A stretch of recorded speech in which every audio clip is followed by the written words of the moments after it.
Welcome to Kenton's videos. Enjoy the video. You begin by verifying the basics you still need. Check storage and ensure an external drive is properly formatted XFAT or NTFS if required, with at least 50% free. Update your Xbox system software now, then confirm capture settings, record background, and manual clips. Once done, restart the console and controller to clear transient faults, and immediately record a short 15-30 second clip to reproduce the freezing behavior before moving on.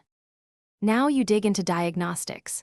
Clear the capture's cache and remove any suspect, corrupted clips that might block processing. You should run the Xbox network diagnostic and switch to wired Ethernet to rule out upload timeouts. Next, make deliberate changes to capture parameters. Drop resolution to 720p, shorten clip length, and disable always-on background recording to reduce system load. While testing, monitor CPU/GPU heat and storage write speed to catch hardware bottlenecks that cause frame freeze.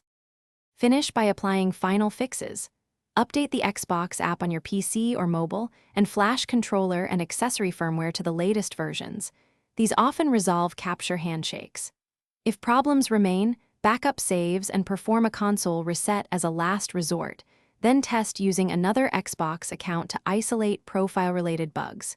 If freezing persists, document diagnostics, include short sample clips, and contact Microsoft support. Make sure you provide timestamps, hardware details, and reproduction steps to speed resolution. Thanks for watching. Consider subscribing if we helped you.